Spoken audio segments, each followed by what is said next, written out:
성경에 보면 술에 대한 긍정적인 구절들이 있습니다. 오라 너희 모든 목마른 자들아 물로 나아오라 돈 없는 자도 오라 너희는 와서 사 먹되 돈 없이 값 없이 포도주와 젖을 사라. 여러분 포도주하고 젖을 돈 없이 살 수 있습니까? 없죠. 여기서 말하는 것은 돈 없이 값 없이라고 하는 것은 은혜죠. 그죠? 우리가 은혜로 구원받는다고 그러죠. 그래서 그 구원의 복락을 포도주와 젖으로 표현하고 있다는 사실입니다. 그렇죠? 네. 자, 영원한 하나님의 나라의 복락을 이렇게 포도주로도 표현했다는 점에서 상당히 술에 대해서 관용적이고 긍정적인 표현을 하고 있습니다. 또 너는 가서 기쁨으로 내 음식물을 먹고 즐거운 마음으로 뭐 마시라고요? 포도주를 마실지어다.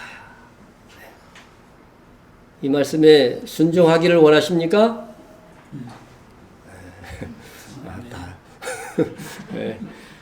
선교사님 한 분만 아멘했습니다.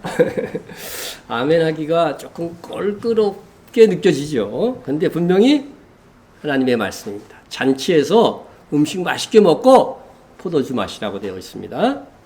자, 또 한 구절 더 봅니다. 잔치는 희락을 위하여 베푸는 것이요. 그렇죠? 잔치에 와갖고 지지지 않은 인간은 오질 말아야 되죠. 그죠? 잔치에 와서는 즐거워하는 거예요. 남이 네 결혼식에 가갖고 나 심각한 일이 있어 막 이러면은 이게 말이 안 되는 거죠. 그죠? 잔치는 희락을 위하여 베푸는 것이고 이 잔치 속에서 포도주는 생명을 기쁘게 하는 것이나 이렇게 됐죠. 돈은 범사에 이용되니라. 돈을 사랑하지 말고 돈을 이용할 줄 알아야 돼요. 그런데 여기 포도주는 생명을 기쁘게 하는 것이. 이렇게 보면 포도주는 잔치의 기쁨을 상승시키는 도구로서 분명히 성경이 말씀하고 있기 때문에 저는 새 하늘과 새 땅이 와도 포도주는 있을 것이다. 저는 그렇게 생각을 합니다. 자, 이렇게 보면은 하나님께서는 우리에게 술 실컷 마시는 거 허용하신 것이 아닌가 그런 생각을 하게 됩니다. 그렇습니다. 하나님은 술을 절대 금하지 않으셨습니다. 당시에 술 중에서도 특히 성경에 나온 술의 대명사는 포도주였는데 이 포도주는 잔치의 기쁨을 상승시키기 위한 도구였습니다. 그래서 이스라엘은요, 하나님의 백성이라는 그 이스라엘에 포도원마다 마당에 포도주 틀을 만들고 그래서 그 수확한 그 포도를 그냥 바로 거기서 발로 밟아가지고서, 그죠? 포도주 즙을 밟는 것을 하나의 진노의 표현으로도 사용하지만 어쨌든 이 이스라엘의 이 포도주를 만들어서 포도주를 만들어서 마실 수 있도록 했다고 하는 것입니다.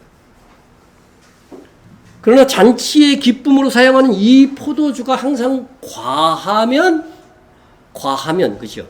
과하면 문제를 일으킨다고 하는 것은 어느 시대나 누구나 알고 있는 사실입니다. 커피가 어느 나라에서 시작됐을까요?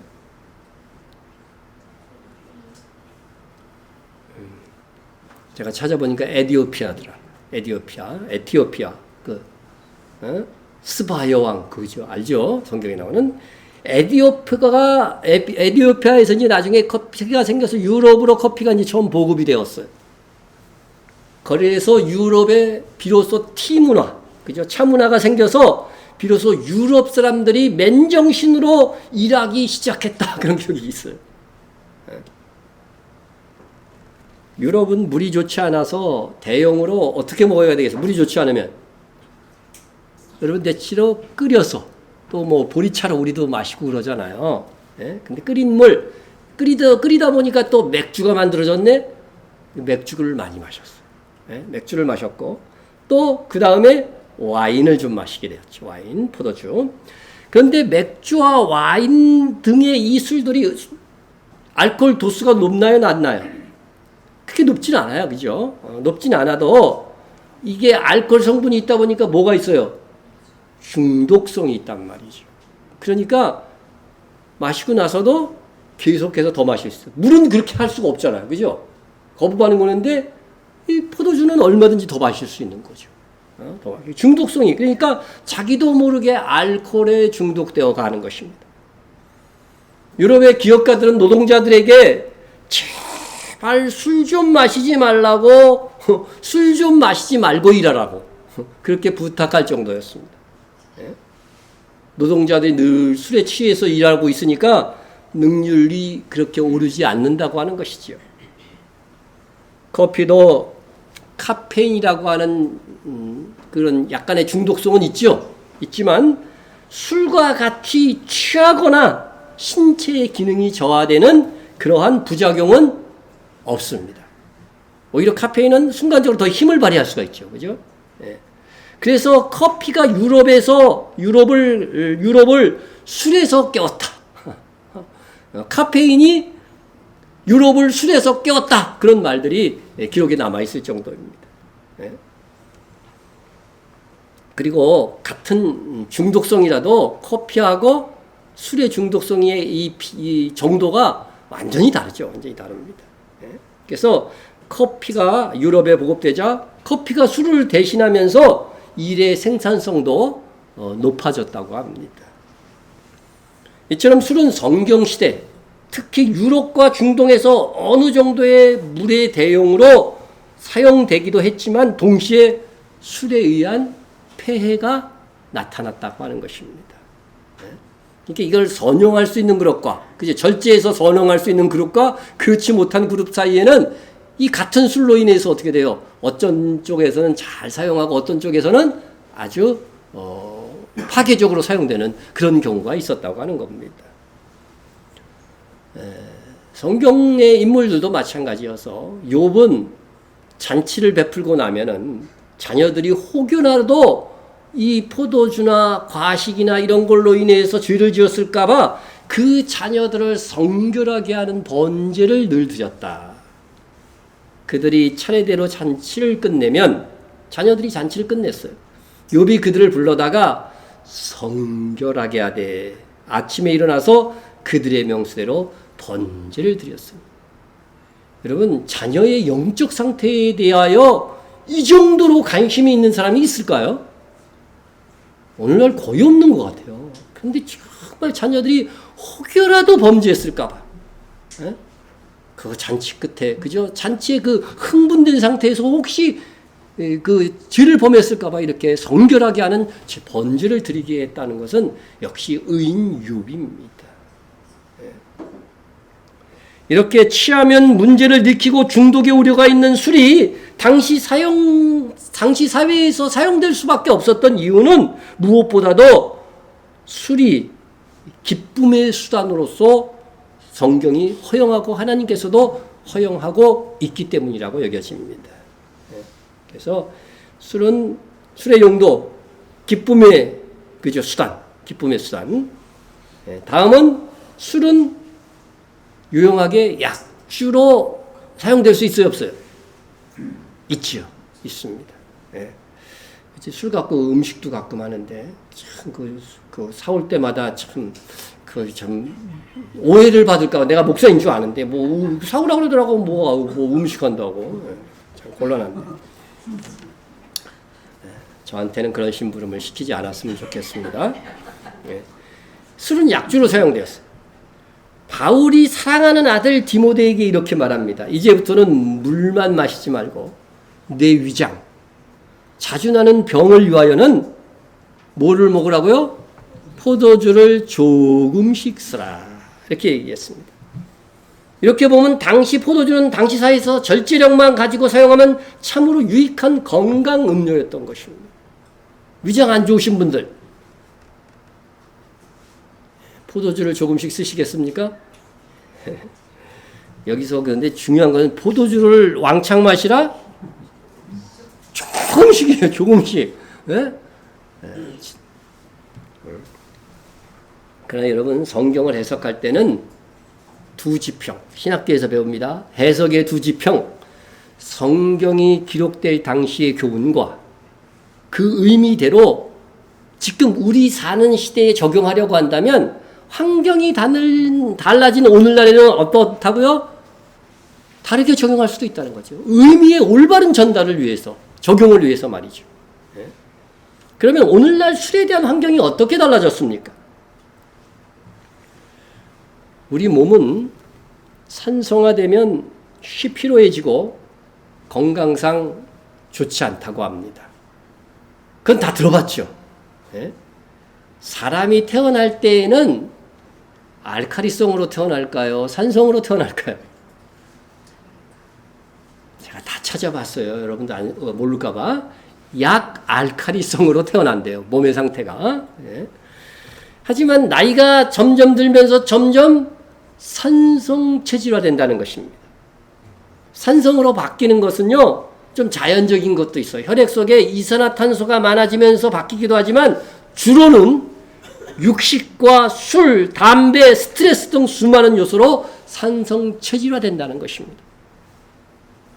자연적인 요소가 아닌 식습관과 생활습관 등으로 몸의 산성화가 가속화되는 것입니다. 술 중에서 맥주 산성입니다. 청주 산성입니다. 대부분의 술은 산성이에요. 포도주는요, 약으로 쓰라고 그랬잖아요. 포도주는 알카리성입니다.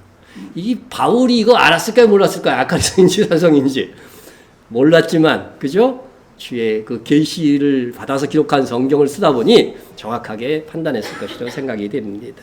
포도주는 알카리성입니다. 그럼 우리나라 사람들이 제일 많이 마시는 술이 뭘까요? 소주. 소주는 산성일까요? 알카리성일까요? 놀랍게도 알카리성입니다. 이게 산성수로 만들면은 산성술이 되는 거예요. 소주가 되는 거예요. 그런데 우리나라에서 나오는 술들은 알카리성으로, 약간 알카리성으로 만든다는 거예요. 안심하고 마셔야 되겠네. 근데 소주는 임의적으로 만든, 그죠? 화학주죠. 화학주입니다. 그리고 포도처럼 이게 자연산이 아니에요. 또 도수가 어때요? 도수가 아주 높습니다. 독주에 가깝습니다. 성경에서 말하는 독주에 가까워요. 그래서 술 중에서도 맥주 같은 것들은 산성화 시키는 거예요. 그러니까 굳이 기쁨의 축제에서 술을 마신다고 그런다면 산성화되는 건 마시지 말아야 되겠죠. 그러면 건강에 좋은 술을 골라서 조금씩 마시면 좋지 않겠나 생각할 수 있습니다.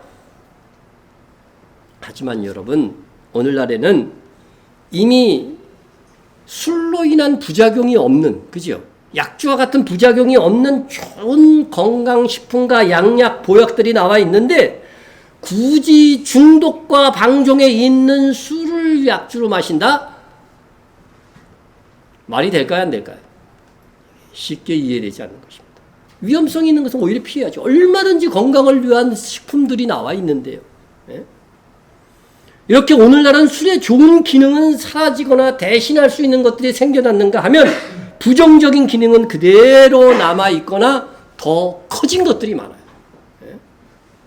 술 중에 최고 독한 술이 뭐예요? 보드카, 그죠? 러시아에서 많이 마시는 그런 것들. 이런 것들은 그 위험도가 더 커진 거죠. 그런데도 나는 꼭 술로서 건강을 증진시킬 거야 고집한다면 어쩌면 그것은 핑계에 불과한 것이 될 것입니다.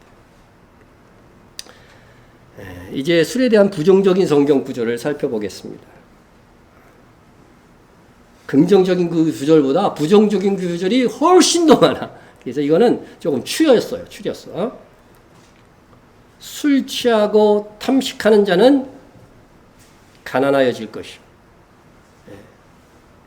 가난의 이유로 말씀하고 있습니다.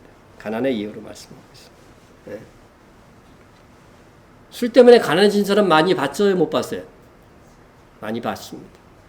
우리 교회도 지금은 안 계시지만 모 권사님의 아들이 참 제가 여러분은 모르지만 뒷바라지 한다고 저도 고생했습니다. 그 권사님이 벌어온 돈 알코올 중독 그거 해고 돈 내는데 그거 다 썼어요. 그 노인네가. 예? 돈 번 거. 예? 가난해지는 것입니다. 가난해지는 것. 술 탐식도 마찬가지. 이런 탐식도 마찬가지 똑같이요. 술 취한 것과. 예? 자, 그다음에 술을 마시다가 법을 잊어버리고 모든 강건한 백성에게 공의를 굳게 할까 두려우니라. 이것은 그 당시 왕의 최고 임무는 뭐예요? 재판입니다. 근데 술을 마시다가 공의를 잃어버리는 거죠. 우리나라도 뉴스에 가끔 나오죠. 검사가 무슨 술 대접 받았다. 업무에 상관없이 죄가 아니다. 그러는데요. 그게 뇌물성이 없을 수가 없는 거죠. 예? 그러니까 이렇게 재판에 관련된 분들은 특별히, 그죠? 지도자급들은 술을 마시면 안 돼. 법을 잃어버린다는 거죠. 공의를 잃어버리죠. 예? 자, 또 한 구절 봅니다. 주께서 주의 백성 야곱 족속을 버리셨으면 그들에게 동방북속이 가득하며 그들이 블레셋 사람같이 뭐가 되었어요? 술객이 되었다고 표현하고 있어요. 술객. 예. 그러니까 하나님의 백성을 심판하시고, 그죠? 포로로 잡혀가게 하시고 뭐 이런 심판을 내리신 이유가 그 이유 중에 하나가 술객이 되었다는 거죠. 술을 좋아했다는 거죠. 잔치에 대해 그렇게 절제하면서 기쁨의 수단만 된 게 아니라 술 취하면서 살았던 그 인생들에 대해서 하나님께서 심판하신다는 것입니다. 또 봅시다. 포도주는 거만케 하는 것입니다. 포도주를 생명을 기쁘게 하는 것이라는 말씀도 있는데 포도주를 거만케 하는 것이요. 이것은 때와, 그죠? 또 정도에 다르게 마시는 거죠. 그죠? 포도주는 거만하게 하는 것이요. 독주는 떠들게 하는 것이다. 무릇 이에 미혹되는 자는 뭐가 없다? 지혜가 없다는 거죠. 술 마시면서 여러분들 겸손해지는 사람 봤어요?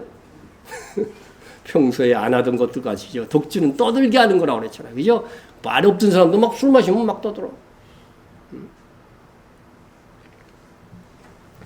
포도주는 붉고 잔에서 번쩍이며 순하게 내려가나니 너는 그것을 보지도 말지. 술 취하지 말라는 말씀은 있는데 먹지도 말라는 말씀은 없다고 그러는 사람들이 있는데 뭐예요 지금? 보지도 말라는데? 네, 보지도 말지어다. 철저한 절제를 얘기하고 있어요. 이렇게 미혹의 도구로서 술이 작용할 때는 보지도 말아야 돼. 나는 보기만 하고 안 마실지어다. 집에다 딱 장식용으로 놓고 난 절대 안 마시리라. 그러면 돼요, 안 돼요? 안 되는 거지. 31장 4절. 르무엘아. 르무엘이 왕이었어요. 르무엘아. 포도주를 마시는 것이 왕에게 마땅치 아니하고 왕에게 마땅치 아니하며 두 번 반복했어요. 독주를 찾는 것이 주권자에게 마땅치 않도다.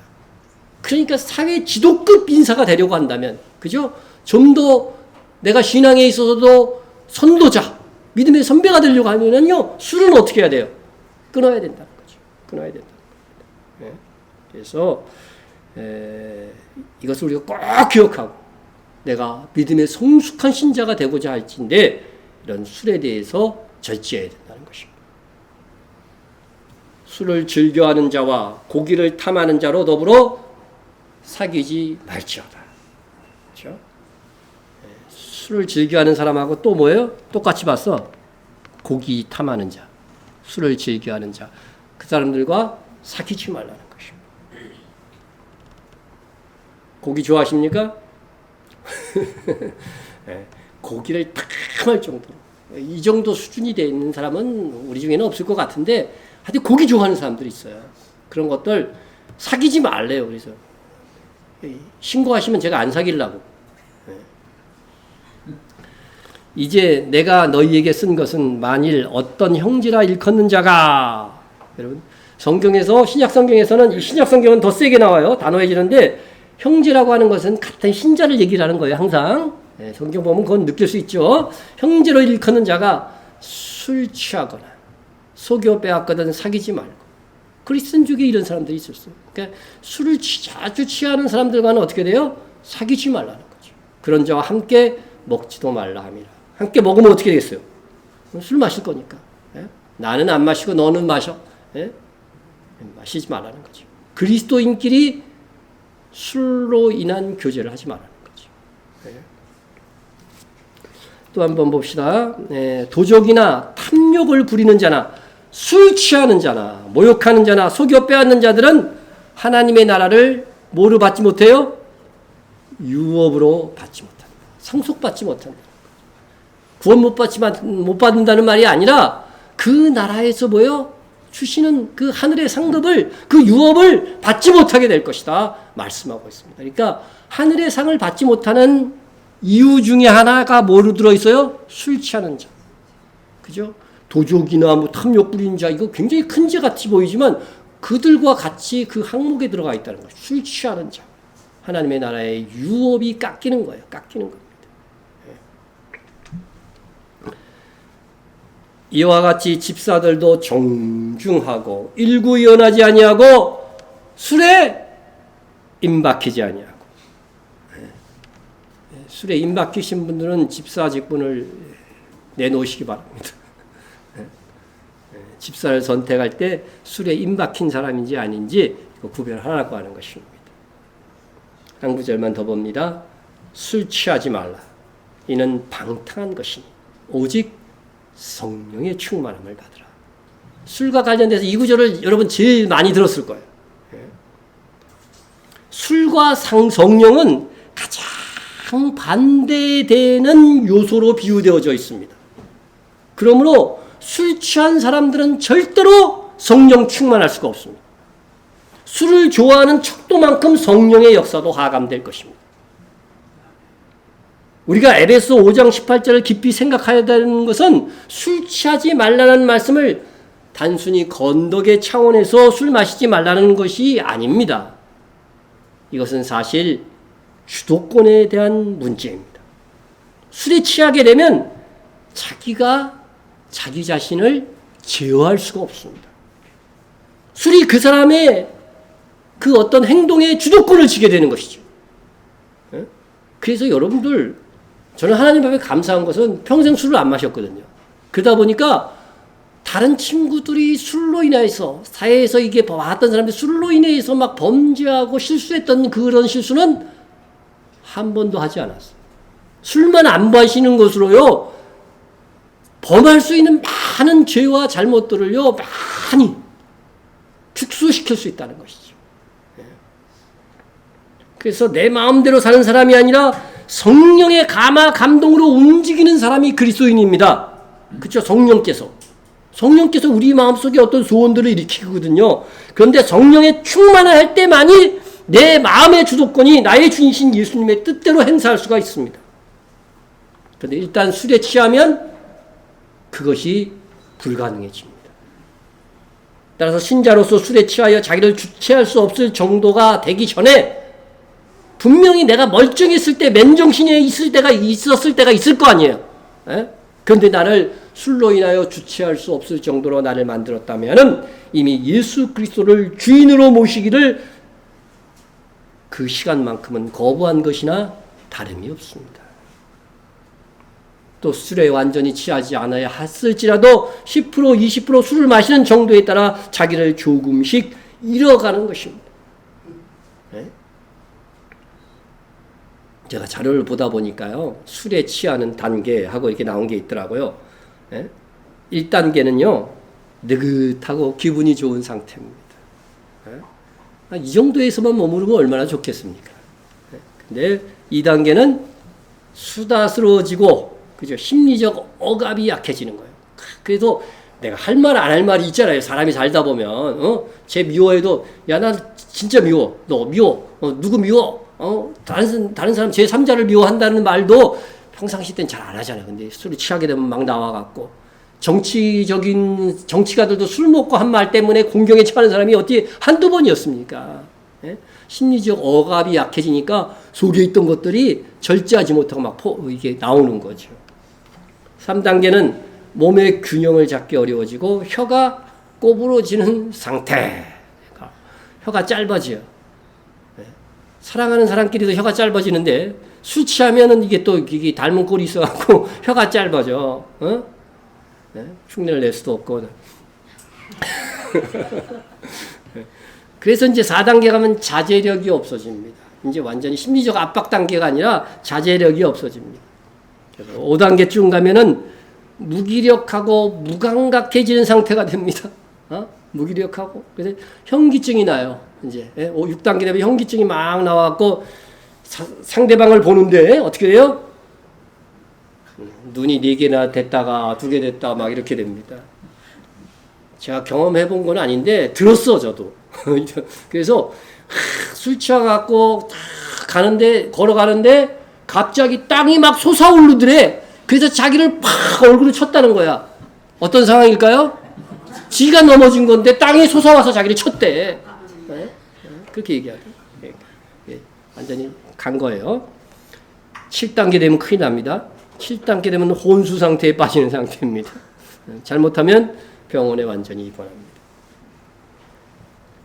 마지막 8단계는 어떨까요? 이겁니다. 8단계는 죽음입니다. 술 너무 마셔서 바로 죽는 사람도 있어요. 술 마시다가 죽는 사람도 있어요. 그런 부작용으로 죽는 사람도 있어요. 제가 여의도에서 한 5년 넘게, 한 5년 6개월 정도 직장 생활했는데 그때 직장 동료 중에 하나가 술을 먹고 그 횡단보도 아닌 곳으로 이렇게 건너다가 차에 치여서 죽었어. 젊은 나이에. 예? 나보다 어렸는데 그때 죽었어. 술 잘못하면요 죽음을 불러옵니다. 너무 자기를 간절할 수 없는 음주운전하다가 죽은 사람이 어디 한둘입니까? 예? 술 취하면 운전하지 않아야 된다는 거 누구나 다 알아요. 근데 일단 취하면 어떻게 돼요? 여기 나왔듯이 자제력이 없어지는 거예요. 그러니까 늘 이렇게 운전하다 이렇게 죽고 그러는 거지. 술은 일단 그 성분 장체가 자기를 과장하고 자기를 생각을 제어하지 못하게 하는 기능이 있습니다. 과하면 마땅히 절제해야 할 것을 절제하지 못합니다. 자기를 마음대로 하지 못하는 상태로 자기를 밀어넣는 것입니다. 그러므로 늘 그리스도인에게 술을 마시는가 안 마시는가 하는 것은요 영적으로 심각한 싸움이 됩니다. 내 마음의 주인을 누구로 삼느냐의 싸움인 것입니다. 희한하게도 술도 주야, 그죠? 예수님도 주고 누가 주인이 되느냐 이 싸움이야 사실은. 예수님을 이미 믿고 찾은 사람이라도 술 취한 상태로 기도를 했다든가 말씀을 깨닫고 순종했다든가 하는 것은 거의 불가능에 가깝습니다. 나는요 술 취해갖고 이 교회 여기 있다 보니까 온 사람도 있어요. 옆에 옛날에 미장원 했던 아줌마도 술 취하면 꼭 나한테 와. 그리고 그 다음에 술 취해서 하는 말을 보면요 막 회개하고 깨달은 것 같기도 해. 근데 그 다음날 보면은 아무것도 기억하지 못해. 자제력이 없으니까 어떻게 돼요? 속에 그지요 죄책감 느꼈던 것들이 좀 나오나 봐. 응? 나 혼자 있는데 와가지고서 말이죠. 술 취해갖고 그냥 캉캉거리고 그래서 여러분 그냥 아시는 분은 아실 것입니다.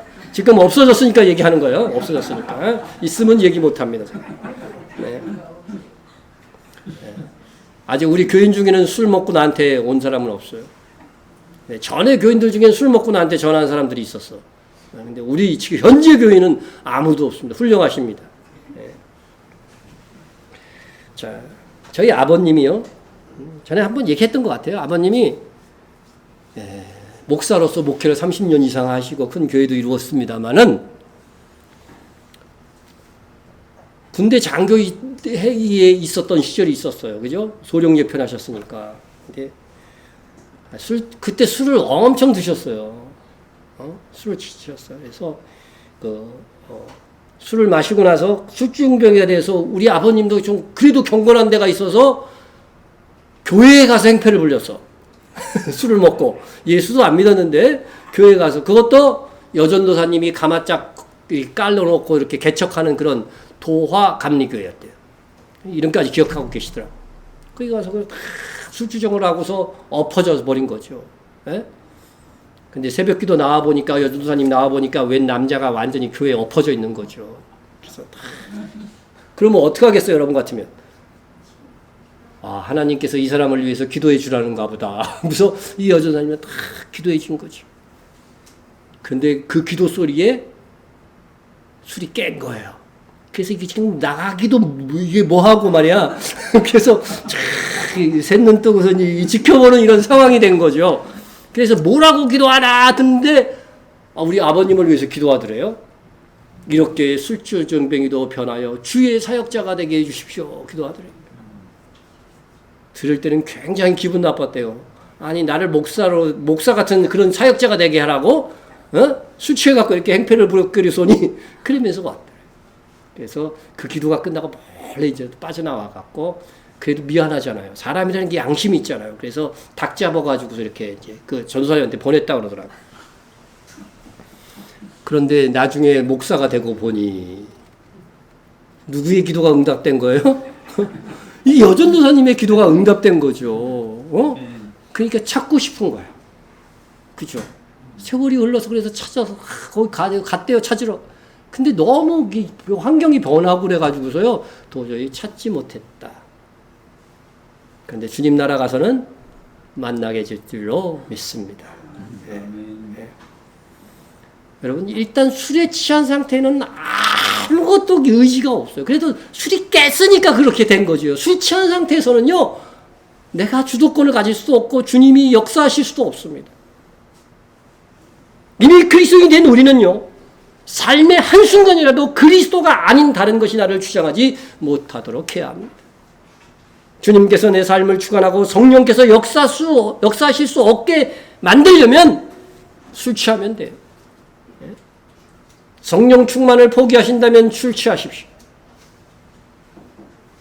우리의 주인 되신 예수님의 통치를 잠시간이라도 포기하는 것은 우리가 잠시 다른 남자의 품에 안겨있는 여자와 같이 되는 것입니다. 아니 술 마시는 것을 조금 그래도 내가 마시면 자꾸 합리화하려고 그러거든요. 내가 하면 항상 로맨스라고 그러잖아요. 교회 나오면서 술 마시는 분들은 자꾸 이거 합리화하려고 해요. 내가 마셔도 이거 안 된다고 생각할 줄 아는 그런 게 있어야 되는데 자꾸 합리화. 성경에 술 취하지 말라고 했지 어디 술 마시지 말라고 했느냐. 에? 취하지 않을 정도로만 마시면 된다 이렇게 말하는 거죠. 여러분 술의 기능이 그걸 가능하게 합니까? 에? 성경에 술 취하지 말라는 구절도 있고요. 에? 오늘 읽었잖아요. 쳐다보지도 마라. 그런 구절도 있잖아요. 에? 특히 구약시대에 술 취한 상태로 하나님께 나아갔다간 즉사합니다. 그럼 술 마시고 교회에 예배 드리러 오신 분이 계십니까? 한잔 하시고. 아직까지는 그런 분까지는 못 봤어. 그렇게 막 나가는 분까지는 못 봤습니다. 근데 구약시대에 그럴 수가 있었어요. 그래서 이런 계명을 주십니다. 너와 내 자손들이 회막에 들어갈 때 포도주나 독주를 마시지 말라. 그리하여 너희 죽음을 면하라. 이는 너희 대대로 지킬 영원한 규례라. 여러분 죽일 정도의 하나님께서 그렇게 악하게 본 거죠. 거룩하신 하나님의 앞에 나오면서 너희 몸을 성별되게 구별되게 하지 않고 나와? 예? 마음으로만? 그거 안 된다는 거예요. 몸을 거룩하게 해야 되는 것입니다. 예? 예배 나오기 전에 목욕하고 오는 거 좋습니다. 몸도 거룩하게 해야 됩니다. 몸도 거룩하게. 여러분 저는 술 취하지 말라는 구절을 따라서 취하지 않을 정도로 마시겠다는 분들에게 묻고 싶은 것이 하나 있습니다. 도대체 취하지 않을 정도로 술을 마시고자 하는 그 마음의 동기가 뭡니까? 안 마시면 아무 문제가 없는데 꼭 취하지 않을 정도로만 마시고자 하는 그 마음의 동기가 무엇입니까? 거기에 솔직히 답을 한다면 거기엔 신앙적인 어떤 것도 찾을 수가 없습니다. 저도 술을 마실 수밖에 없는 그래도 사회생활을 충분히 경험한 목사입니다. 1, 2년 이렇게 경험한 게 아니잖아요, 저는. 제가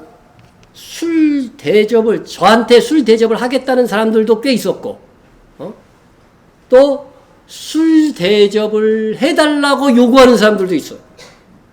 제가 건축사였기 때문에 이게 공무원들이 꼭 그래, 공무원들이. 오늘날 같으면 바로 고발하면 되는데, 그 당시에는요, 술 대접 좀 해달래. 술 대접 해달라는 말은 또 무슨 말인지 아세요? 나한테 돈 좀 써. 그 말이에요. 그 당시에는 그랬어요. 제가 일할 당시에는. 예? 그러므로 여러분 술 마시는 사이를 제가 모르는 것이 아닙니다. 그러나 저는 분명히 말하건대 여러분이 믿음으로 결단만 하면 술을 안 마시고도 얼마든지 사회생활을 할 수 있다는 것입니다. 예? 저도 군 장교 생활을 하고 장교들끼리 막 회식도 했어요. 그냥 마셔. 그때는 그럴 때예요. 그럴 때도 내가 결단만 하면요 안 마실 수 있어요. 훨씬 더 나중엔 편하게 됩니다. 예? 회사에서도 회식하면 이제 내 자리에는 아예 사이다 갖다 놓고 그리고 1차만 끝나면 2차 지들 가잖아요. 그러면 아예 나는 안 올 줄로 알고 이렇게 보내줘. 그러면 피곤하지도 않고 건강하게 신앙생활을 할 수 있겠더라고요. 그러니까 처음만 좀 어려워. 그러나 내가 어떤 사람이라는 것을 그들에게 인식하게 해주면은요 훨씬 더 사회생활을 더 윤기나게 팔팔하게 할 수 있어요. 우리 사업을 하는 우리 김시현 집사도 있지만 얼마나 많은 그런 경험을 했겠어요. 여자들은 모릅니다. 근데 남자들은 정말 이거 어떤 사람에게는 날마다 부딪히는 게 있어요. 제가 두산그룹이 오비그룹 갖고 있을 때 처음처럼 소주 갖고 있을 때 제가 그때 두산그룹에 근무했던 사람이에요. 술 마시라고 퇴근할 때 5만 원씩 막 줬어. 그때 처음처럼 두산 실적 올린다고 그거 마시고 가래. 공짜로 돈을 줬어요. 그래도 제가 뭐 실적 그런 거 상관없이 안 마셨어. 근데 고가 평정 제가 1등 했어요. 인식을 하고 정말 주님의 말씀대로 하면은요 다들 인정해. 되래. 우리가 대충 신앙생활하고 대충 그리스도인으로 살려고 해서 문제지 철저하게 지키려고 하면 오히려 하나님의 도우심이 있고 사람들도 인정해 주더라고.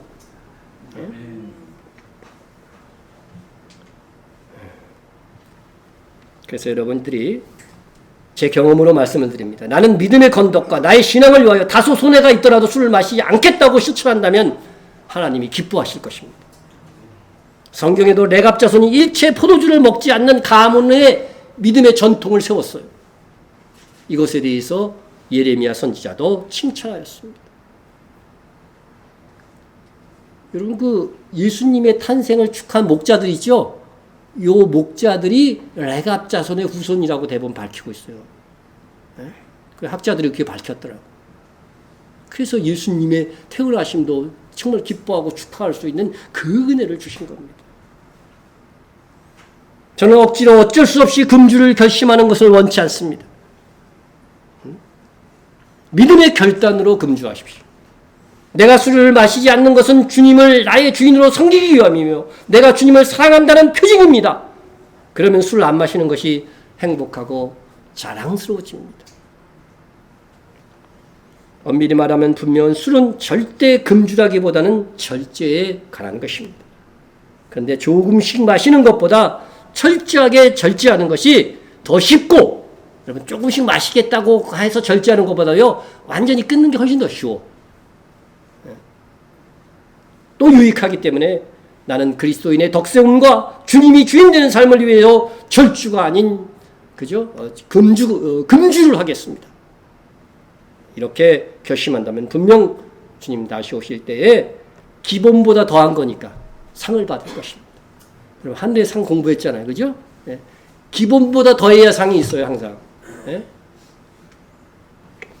자, 여러분들 교회는 술이나 담배를 한다고 오지 못하는 것은 아닙니다. 요거는 분명히 여러분 알고 있어야 돼요. 예? 당신 술 마시는데 어떤 사람 그러죠? 술 끊고 오겠습니다. 담배 끊고 오겠습니다. 아닙니다. 피워도 좋습니다. 마셔도 좋습니다. 일단 교회 오십시오. 이렇게 돼야 됩니다. 술과 담배가 올무가 되어서 영생을 얻지 못하게 한다면 그것은 그 영혼을 더욱 궁지에 몰아넣는 것입니다. 다 올바르게 하고 완전한 상태를 갖춘 다음 교회 오라고 한다면 교회로 발걸음을 옮길 사람들은 거의 없습니다. 교회는 있는 모습 그대로 나와서 신앙생활을 출발하는 곳입니다. 교회 생활을 통해서 조금씩 성화되어져 가는 것이지요. 그런데요, 장로이면서 막 술 마셔요. 교회 장로인데 술 마시는 분 여러분 본 적 있어요, 없어요? 제가 회사 생활을 할 때 저분 교회 장로라고 그랬거든요. 근데 회식 때 보면 그냥 앞장서서 술 마시고 완전히 취해가지고 그러더라고. 교회 가서는 나 술 마신다고 말할까요? 돈이 안 되니까 감추는 거지. 막 입에 칵 하고 막 가는 거지. 우리나라 열린교회 목사님, 김남준 목사님이 자기는 술 토요일까지 떡이 되고 마시고 주일날 가서 주일학교 담당해가지고 자기가 설교했다고 그러더라고. 입에 쫙 해갖고 아무도 내가 술 마시는지 그때 몰랐다고. 그래도 교회 오니까 어떻게 돼요? 하나님이 깨기지게 하셔서 목사 되게 하시고, 얼마나 훌륭하게 사용하고 있습니까? 오늘날 참 안타까운 건 심지어 오늘날 교회 모임에서 가벼운 술들을 마신다. 그런 소식을 듣습니다. 여러분, 은밀히 마시는 것과 아예 대놓고 마시는 것은 또 다른 문제입니다.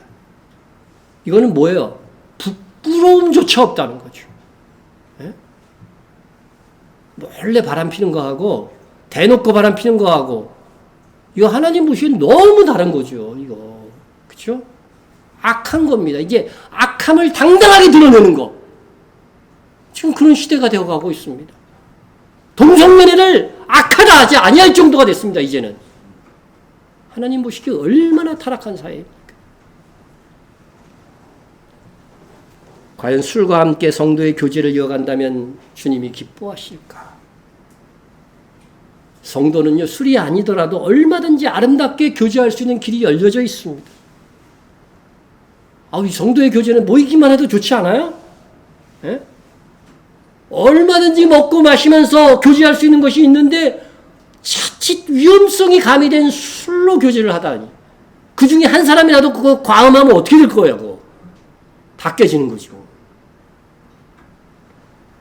그렇게 되면요, 교회가 인간적인 사교 집단으로 전락하는 것입니다.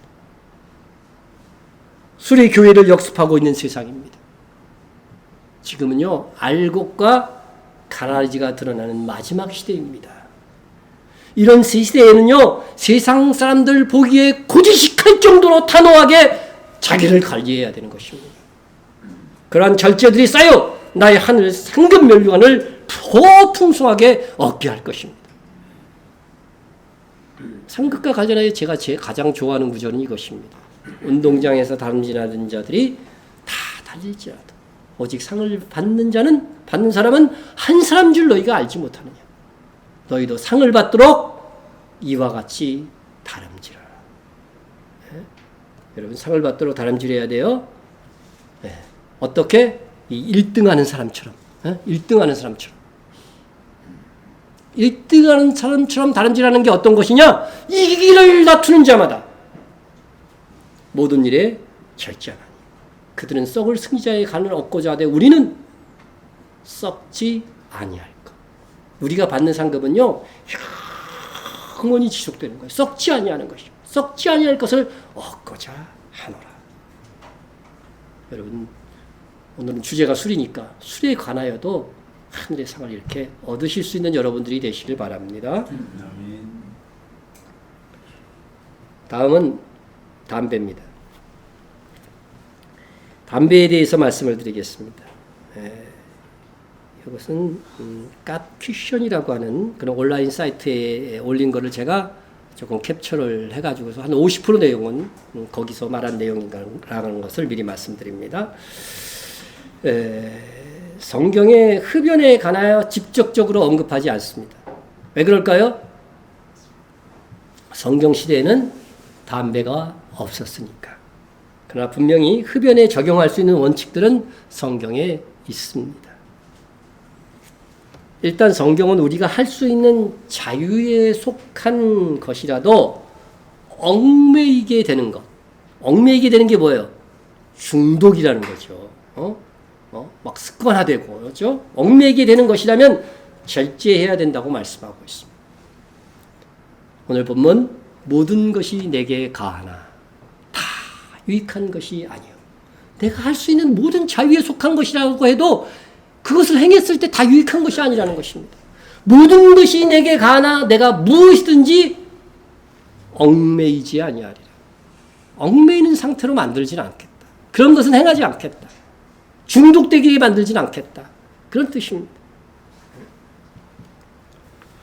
사실 내가 할 수 있는 것 중에 오히려 무익한 것, 유익하지 않은 것이 훨씬 더 많을 것입니다.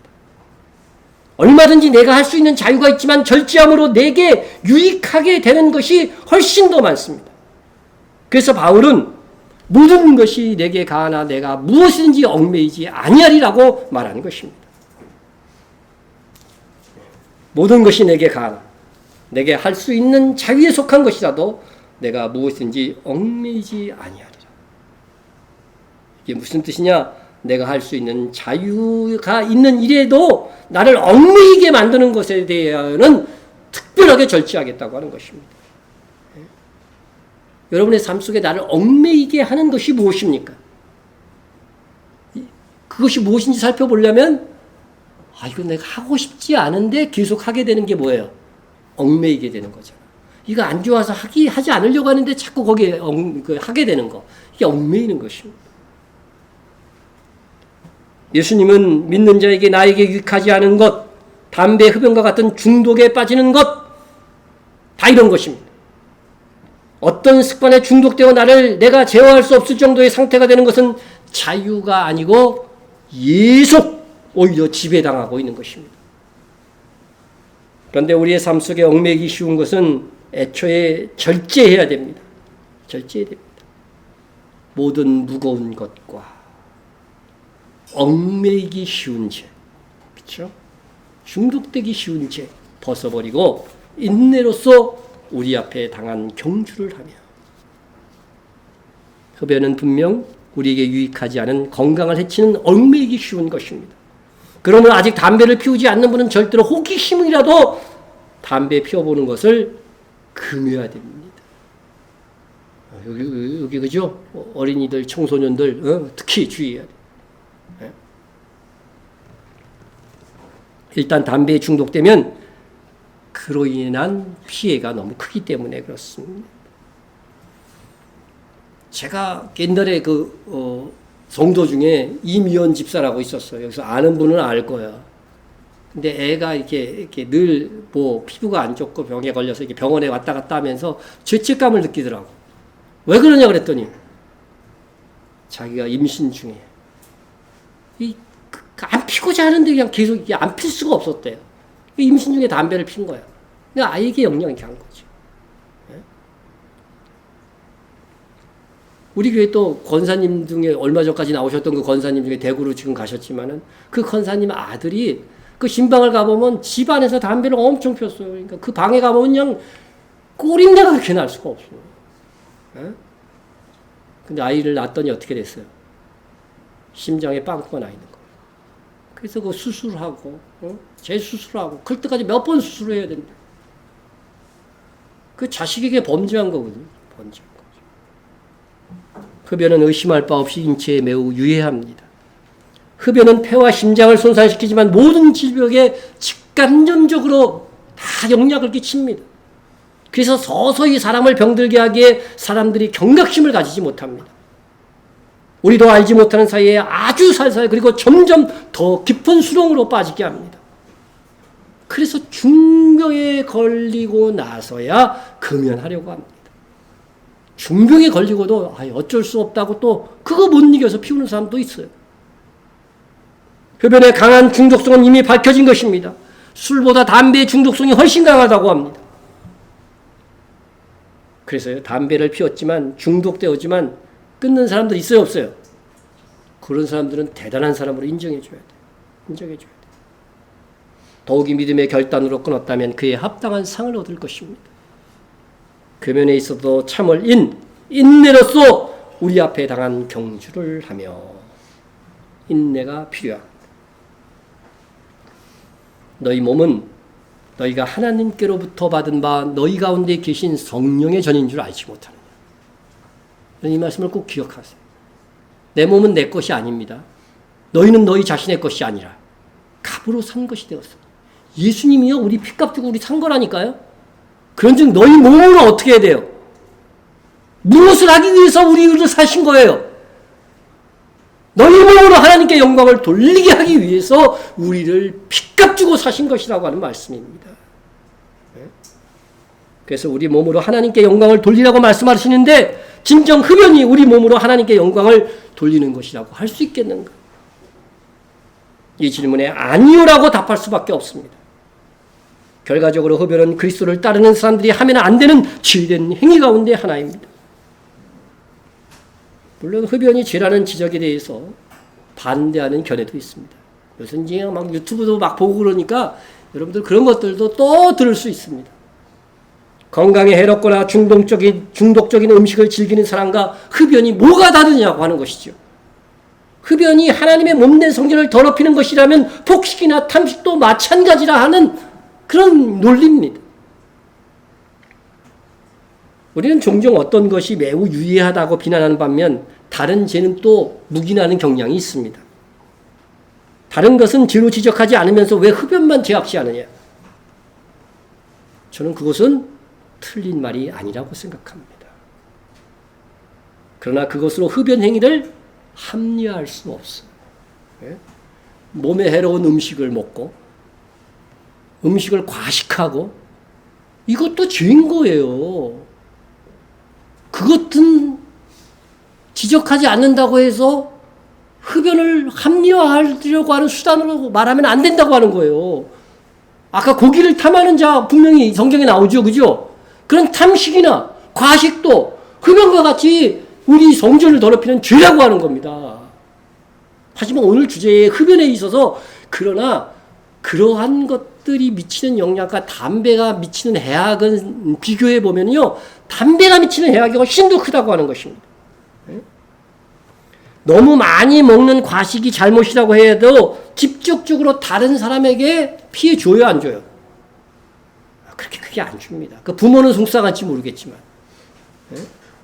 그러나 흡연은 다른 사람의 건강에 피해를 줍니다.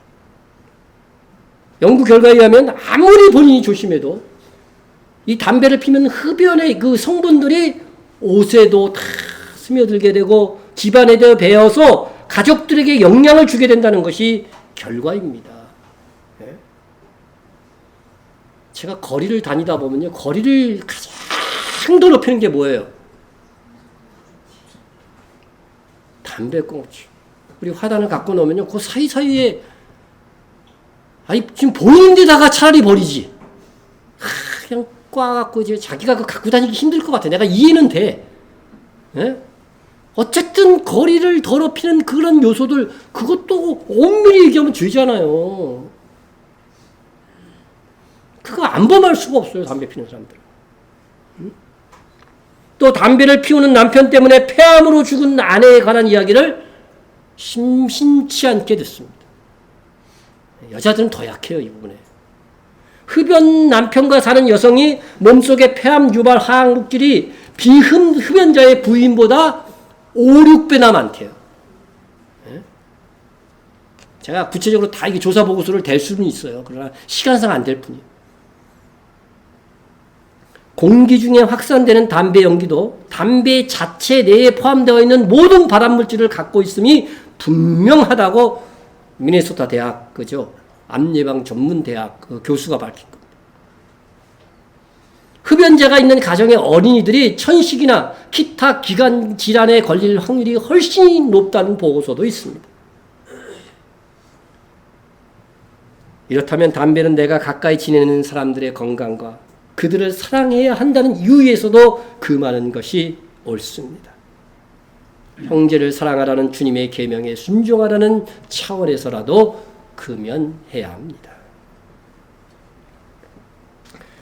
가끔 신자로 담배 피우는 사람들이 흡연이 죄라는 견해에 대해서 반대하는 이유로 설교의 황태자 스펄전 목사의 예를 듭니다. 이런 주장은요, 말도 안 되는 것입니다. 그 당시에는 담배에 대한 유해한 원인들이 그렇게 많이 알려지지 않은 시절입니다. 우리나라 조선시대에도 궁녀들이 담배 핀 거 아시죠? 그래서 신임 궁녀가 들어오면 이제 나중에는 선임 궁녀와 맞담배를 피는 그 수준에 이르기까지 다 훈련이 있어요. 이조시대 왕 중에서 최고 꼴초가 정조잖아요. 정치는 잘했어요. 하여튼 그 당시에는 흡연이 그렇게 나쁜 것이 아니라 차분해지고 뭐 그런 거 유용하니까 그렇게 했겠죠. 예? 그렇다 하더라도 우리는 스펄전이 흡연에 있어서만큼은 잘못되었다고 생각해야지 유명한 누가 흡연자였기 때문에 나도 괜찮다는 식으로 합리화할 수는 없는 것입니다. 그 사람이 뭐 성경이에요? 19세기에 미국의 대부흥기를 이끌었던 선교사 무디가 영국의 부흥회를 인도하러 가면서 오랫동안 흠모하고 있었던 존경하던 스펄전 목사를 만나러 그의 집을 찾아갔습니다. 당대 최고의 미국 부흥사와 당대 최고의 영국인 설교자의 만남이 이루어지는 순간입니다. 무디가 두근거리면서 그의 문을 똑똑똑 두들겼습니다. 스펄전 목사가 나왔습니다. 그런데 무디 앞에 예상치 못한 상황이 벌어졌습니다. 스펄전 목사 입에 큼지막한 파이프 담배가 물려져 있었던 것입니다. 그때 깜짝 놀란 무디가 아니 어떻게 기독교인이 그것도 목사가 담배를 피울 수 있습니까? 그러자 스펄전 목사가 뭐라고 얘기했어요? 무디가 배가 나왔나 봐요. 배가 이렇게 푹 나왔어요. 그랬더니 스펄전 목사 무디의 배를 쿡쿡 찌르면서 장난스럽게 그럼 기독교인이 이렇게 배가 나와도 되나?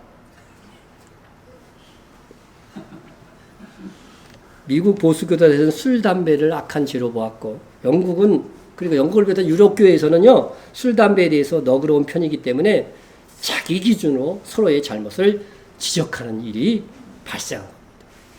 당대에 가장 많이 복음을 전하고 선교한다는 그 두 사람의 만남 속에 이런 일이 있었던 것입니다. 이 재미난 일화는 지역과 문화에 따라 정죄의 기준이 다를 수 있다는 걸 보여주는 좋은 예로 많은 목사님들이 설교에서 이용합니다. 그러나 저는 이런 인용도 잘못된 것이라고 생각합니다. 왜냐하면 스펄전 목사도 나중에는 자기의 흡연이 잘못된 것임을 인정하고 금연했기 때문입니다. 그것까지 말해야지. 이 사건만 말하면 안 되잖아요. 그죠? 네? 어느 날 스펄전 목사가 한 가게 앞을 지나가다가 아주 충격적인 광고를 봤습니다. 바로 가게 유리창에 스펄전 담배라는 문구와 함께 담배를 선전하는 광고였던 것입니다. 스펄전 존경하는 영국이 존경하는 스펄전 목사도 담배를 피우니 기독교인들도 거부감 갖지 말고 담배를 피우시라 그런 광고인 거예요. 에? 아니 사람들이 스펄전 목사를 복음을 전하는 사람인 것에 주목한 것이 아니라 목사가 담배를 피운다는 사실을 기억한 것입니다. 그 광고를 보는 스펄전 목사는 자기의 고집스러운 그 습관이 이렇게 많은 사람들에게 좋지 않은 영향력을 끼치며 하나님의 영광을 가린다는 것을 알고 이후로 금연했다고 합니다. 그리스도인으로서의 우리의 행동은 믿지 않는 사람들에게 많은 영향을 끼치게 됩니다. 믿지 않는 사람들은 오히려 우리가 교회에 다녀도 이것 주문해야 돼. 술 한잔해. 담배 이 정도는 피워도 돼. 이렇게 말하면서 자신들과 어울려주기를 바라지만 정작 우리가 그렇게 행동하면은요 그들은 우리에 대해서 실망합니다. 실망합니다. 우리랑 똑같네 하면서 속으로 조롱합니다. 다시 말씀드리면 물론 우리의 흡연이 구원 여부를 결정하는 죄는 아닙니다. 행위 자체가 구원을 결정하는 것이 아니기 때문에 그렇습니다. 하지만 흡연은 다른 죄와 마찬가지로 회개를 통해 용서받아야 될 죄인 것입니다. 흡연은 끊어내야 할 죄이며 하나님의 도움으로 극복해야 될 죄인 것은 틀림없는 사실입니다. 더욱은 흡연은 마약 외에 우리가 접할 수 있는 것 중에 얽매이기 쉬운 가장 중독성이 강한 것이기에 어떻게 해서든지 인내로 금연해야 됩니다. 남에게도 해를 끼치는 흡연, 그리스도로서 덕이 되지 않는 흡연, 몸된 성전으로서 내 몸을 더럽히는 흡연, 이런 이유로 결단하고 금연을 시도한다면 이는 믿음의 행위입니다. 인내로 이를 도달했다면 그분은 분명 주님 다시 오실 때 상을 받게 될 것입니다. 저는요 애초에 담배를 피지 않았던 사람보다 담배를 피웠고 중독이 됐었는데 끊어낸 사람이 믿음으로 끊어낸 사람이 인내의 덕목에 있어서는요, 더 크고 위대한 일을 한 거예요. 혹 여기서 아직 담배를 끊지 못하는 분이 있다면 믿음으로 끊으세요. 믿음으로 끊으세요. 그것도 안 되면 하늘의 상, 그죠? 하늘의 상을 바라보고 끊으세요. 여러분, 이 마지막 시대는 라오디아 교회의 시대라고 하는데 그 특징이 뭡니까? 차지도 않고 뜨겁지도 않은 거야. 교회 나오긴 나오는데 신앙생활을 보면 늘 미지근해. 정말 그렇지 않습니까? 에? 확실하게 신앙생활 하세요. 에? 중간 상태에서 머물지 마세요. 에? 세상이 다 그러하고 다른 교회 다른 성도들이 다 술 담배 하면서 신앙생활을 한다고 해도 우리는 빛의 아들이요 낮의 아들입니다. 별도하고 단호한 교회가 되어야 됩니다. 다시 오실 주님으로부터 칭찬받는 신자가 되려면 더욱 강력한 자기 절제가 있어야 합니다. 좀 길어졌는데, 세계에서 여자가 가장 많은 나라가 어느 나라일까요? 네? 남자분들 그곳으로 이민 가십시오. 여자가 가장 많은 나라. 네? 러시아입니다. 러시아. 그렇게 된 이유가 뭘까? 이유가 뭘까? 러시아 인구가 약 1억 5천 정도 되는데 남녀 성비가 86대 100입니다. 그렇죠? 여자. 저기 남자. 사람이 처음 태어날 때 남자가 많을까요? 여자가 많을까요? 아기 때. 이것은요, 어느 나라나 똑같습니다. 예? 자연적으로만 조절하지 않고 그냥 그대로 나오면요, 하나님께서 105대, 남자가 105명 태어나면 여자는 100명 태어나기로 하나님께서 정하셨어요. 근데 살아가다 보면은 누가 더 오래 살아요? 여자가 더 오래 삽니다. 그리고 남자는 위험한 일들을 여자보다 많이 합니다. 그래서 중간에 죽는 사람도 많아요. 그래서 자연적인 사회에서는 101.7대 100이 유지된답니다. 남자가 약간 많은 거죠. 뭐 이 정도면 균형을 갖춘 것입니다. 근데 러시아에서는 어때요? 예? 이 러시아에서는 이게 정반대야. 남자가 86으로 이렇게 적은 거죠. 여자가 100일 때. 예? 왜 그렇게 되었는가? 그렇게 된 이유가 도대체 뭐냐? 그것은 어떤 연구를 해도 이거는 동일하게 나와요. 러시아 사람들의 남자들이 음주와 흡연 때문이라는 거예요. 러시아에서는 30대가 되면 남자들이 서서히 사라지기 시작합니다. 그래서 연금 타는 나이가 되면은요, 남자의 절반이 사라진대요. 연금은 전략돼서 좋겠어, 나라가. 세계 평균은 남자가 여자보다 5년 정도 수명이 짧습니다. 남자와 여자가 5년 차이 나면 똑같이 죽을 수 있어요, 평균적으로. 그런데 러시아 남자들은 여자보다 수명이 무려 11년이나 짧대요. 11년. 11년. 참.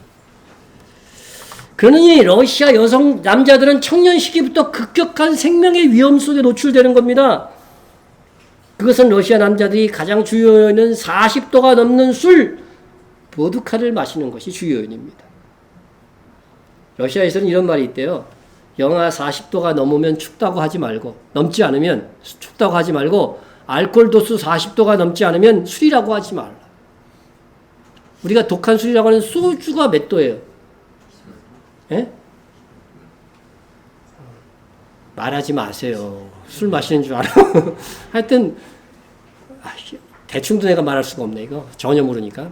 하여튼 그래요. 근데 제가 알기로도 뭐 10몇 도 정도 아닐까요? 예? 근데 알코올 도수가 40도가 넘어가는 보드카의 술입니다. 예?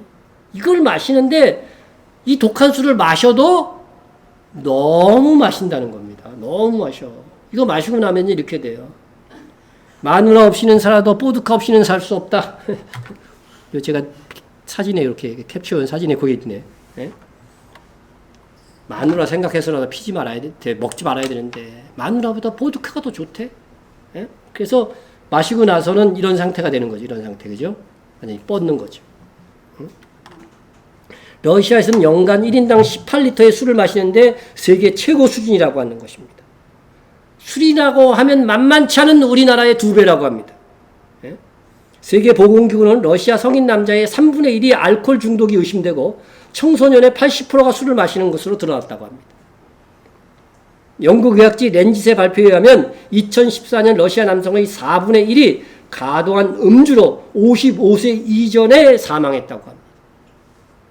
또 음주로 인한 질병과 교통사고까지 합치면 매년 술로 인한 사망자가 50만이 넘는다고 합니다. 그래서 러시아의 대통령 푸틴이 우리나라 인구는 술만 아니면 한 5억 명쯤 됐을 거다고. 그래서 술 때문에 그렇지 못하니까 2013년부터 술 판매량을 제한하고 보드카는 국가 독점으로만 운영하겠다. 그렇게 해서 나온 술이 뭔지 아세요? 러시아어 할 수 있는 분들이 있으니까 읽어보세요. 푸틴카입니다. 푸틴카.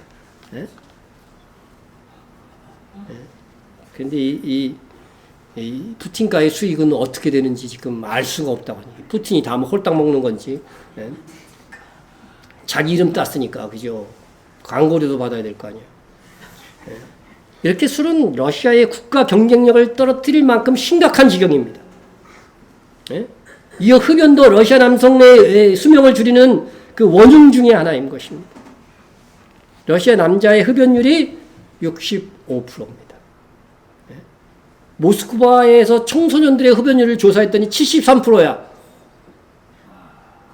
어른보다 더 높아.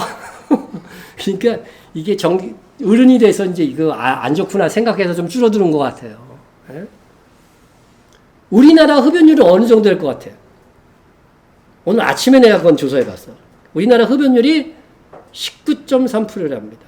남자의 흡연율이 31.3%. 그러니까 우리나라 남자들끼리만 비교해도 흡연율이 무려 2배도 더 높은 거죠. 그죠? 2배도 더 많은 겁니다. 담배 안 피는 사람이 그래도 우리나라 한 70%예요. 남자 중에도. 그거에 속해야지. 그리스도인인데. 예? 자, 그래서 매년 흡연으로 인한 사망률이 40만 명, 관련 사망자들이. 러시아 사망자 중에 17%가 흡연 관련 사망으로 집계된다고 합니다. 술로 50만 죽고, 담배로 40만 죽고, 인구가 늘어나겠어요? 땅은 세계의 4분의 1을 차지하고 있는데. 우리는 이런 러시아의 예에서 배워야 합니다. 건강하게 사는 것도 주님 뜻이고 또 그 건강으로 주님의 일을 감당하는 것이 주님의 뜻입니다. 무엇보다 우리 몸으로 몸 자체로 하나님께 영광을 돌리라고 그랬어요. 우리의 몸과 우리의 영은 다 연결되어 있습니다. 그래서 몸을 함부로 다루면 우리의 영과 혼도 흐려질 수밖에 없습니다. 과거 교회 안에 영지주의자라고 하는 이단들이 나타나서 몸은 악한 것이니까 영은 선한 것이니까 몸은 함부로 굴려도 된다고 하는 이상한 교리를 만들어냈습니다. 이게 바로 이단들이 하는 짓입니다. 그러나 우리의 몸과 영과 혼은 연결되어서 몸이 방탕하면 그 사람의 건강한 신앙생활도 되지 않는 것입니다. 몸을 거룩하게 가꿈으로 우리의 영과 혼도 거룩하게 다듬어갈 수 있습니다. 더욱이 우리의 몸은 성경에서 분명 우리의 자신의 것이 아니라고 말씀하고 있습니다. 너희 몸 자체로 하나님께 영광을 돌리라고 분명히 말씀하고 있습니다. 그렇다면 절제해야 됩니다. 하나님이 자기 피로 사신 교회입니다. 너희는 값으로 사신 것이 되었다고 했습니다. 우리 마음대로 할 수 있는 몸이 아니라고 하는 것입니다. 특히 음식과 술과 담배로부터 몸된 성전을 더럽히지 말고 오히려 건강한 몸으로 하나님께 영광을 돌리며 사는 우리가 됩시다. 네, 통성으로 한번 기도하겠습니다. 우리 몸이 하나님의 성정됨을 기억하기만 하면 됩니다. 기억하면 그렇게 살 수밖에 없잖아요. 기억하며 가꿀 수 있도록 기도하시고요. 술과 담배에 대한 절제로 성전된 몸을 더럽히지 않고 깨끗하고 건강한 몸으로 하나님께 영광을 돌리는 삶을 살게 하였습니다. 그래서 술, 담배 다 절제된다. 그런 분들은 또 뭐 과식이나 뭐 이런 걸 통해서 기도하면 됩니다. 내가 몸을 더럽히고 있는 그런 것들을 위해서 기도해 주시고 또 우리 교회와 선교를 위해서도 함께 기도해 주시기 바랍니다. 통성으로 기도합니다. 사랑의 하나님 아버지 감사합니다. 하나님께서 저를 사셔서